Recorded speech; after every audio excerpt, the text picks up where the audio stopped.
Hello,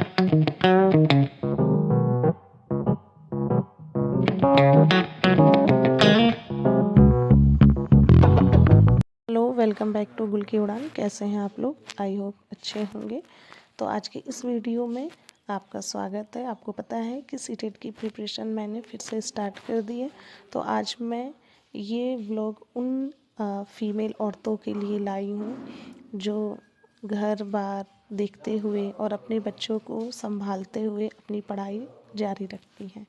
हालांकि यहाँ पे बहुत सारे ऐसे मेल भी होंगे जो अपने घर की जिम्मेदारी उठाते हुए कहीं पार्ट टाइम जॉब भी करते होंगे। बहुत सारी औरतें भी होंगी, लड़कियां भी होंगी जो पार्ट टाइम जॉब भी करती होंगी, बहुत सारी बच्चों को भी देखती होंगी और उसके साथ साथ जॉब भी करती होंगी और अपनी प्रिपरेशन करती होंगी। तो ये मैं डेडिकेट उन सारे लोगों को करने वाली हूँ और मैं बताने वाली हूँ कि कैसे मेरा भी एक बच्चा है 3 साल का, कैसे मैं उसको संभालते हुए और जॉब करते हुए अपनी सीटेट की प्रिपरेशन जारी रख रही हूँ। तो इसमें आपको ज़्यादा पैनिक नहीं होना है। आपके सामने सारी सिचुएशंस हैं, उसे फेस करते हुए आपको अपनी तैयारी जारी रखनी है। और बस ध्यान ये रहे कि आपकी कंसिस्टेंसी रहे। चाहे आप 1 ही घंटा पढ़ें, 2 ही घंटा पढ़ें, लेकिन पढ़ें। मतलब कि हार्ड वर्क पे ज़्यादा फोकस ना करें, स्मार्ट वर्क पे फोकस करें। ऐसा नहीं है कि आप 8-8 घंटा 7-7 घंटा पढ़ते रहें और दिमाग में कुछ जाए ना। आप 2 ही घंटा पढ़ें, लेकिन मन लगा कर पढ़ें, कॉन्सेंट्रेट करके पढ़ें और और स्मार्ट वर्क करें।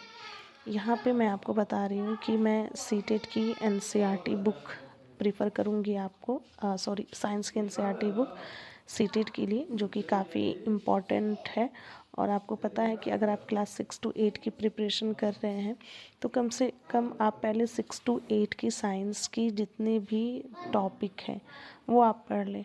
अगर आपके पास टाइम कम है तो मैं आपको बताते चलूँ, आप कुछ ना करें, आप एक चैप्टर, अगर लेंथी चैप्टर है तो आप उसे एक चैप्टर को 2 दिन करके पढ़ें। और पढ़ने के बाद एनसीईआरटी के जितने भी क्वेश्चंस हैं पीछे गिवन होते हैं, जितने भी क्वेश्चंस हैं आप उसे अटेम्प्ट करने की कोशिश करें, या किसी टेलीग्राम चैनल, ऐसे चैनल को ज्वाइन कर ले जहाँ पे साइंस की क्विजेज़ आती रहती है। बहुत सारे ऐसे चैनल हैं जहाँ पे साइंस की क्विजेज़ आती रहती हैं, तो आप उसे तैयारी करें, फिर वो साइंस की क्विजेज़ लगाएं, ताकि उससे आपका ये होगा ना कि आपको पता चलेगा कि आपकी प्रिपरेशन कितनी है, आप कितने पानी में हैं, कितने ज़मीन में हैं।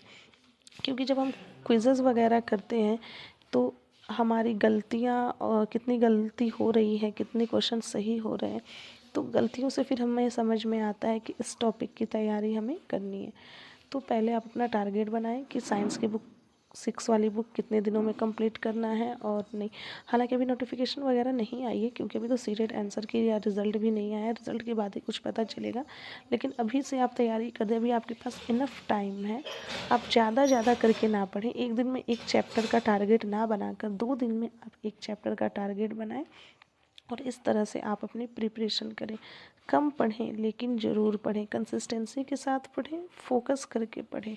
इससे आपकी प्रिपरेशन भी धीरे धीरे होती रहेगी और आपकी चीज़ें भी, जितने डाउट वो भी क्लियर होता रहेगा। हाँ, साइंस पेडागोजी पे भी ध्यान दें, क्योंकि 10 से 12 नंबर या 15 नंबर का साइंस पेडागोजी भी आपका आता है।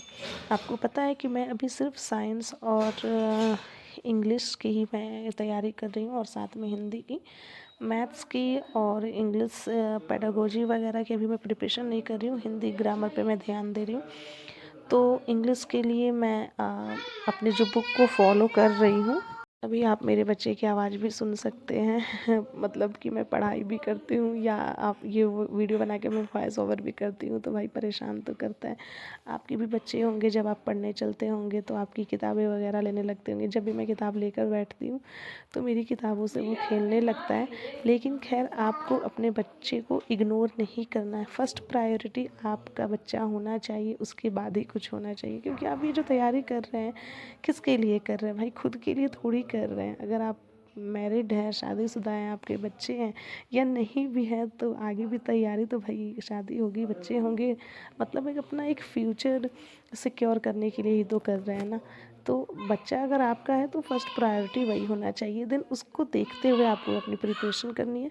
मैं सिनोनिम्स एंटोनिम्स यहाँ पे पढ़ रही हूँ क्योंकि आपको पता है कि यूपी टेट की भी वैकेंसी वगैरह नोटिफिकेशन आने वाले हैं, उसमें synonyms, antonyms, phrases, one word substitution वगैरह आते हैं, तो इसलिए मैं इस पे भी फोकस कर रही हूँ और एक एक वर्ड पे मैं ध्यान दे रही हूँ, ताकि जो भी एग्ज़ाम में आए इस बार मैं चूकूँ ना। अगर सीटेट क्लियर नहीं होता है तो यूपी टेट पे फोकस करना है, और नेक्स्ट सीटेट की तो तैयारी मैंने स्टार्ट कर दी है। कमेंट सेक्शन में आप बताएं कि अभी आप क्या कर रहे हैं, तैयारी आपने एकदम छोड़ दिया है या पढ़ रहे हैं 1 घंटा 2 घंटा, तो ज़रूर बताएं। आज के लिए बस इतना ही। Thank you so much. और हाँ, मेरा टेलीग्राम चैनल ज्वाइन करना ना भूलें, और जल्द अजय जल्द मैं मैथ्स के भी क्वेश्चंस आप लोगों को कराने वाली हूँ। Once again thank you.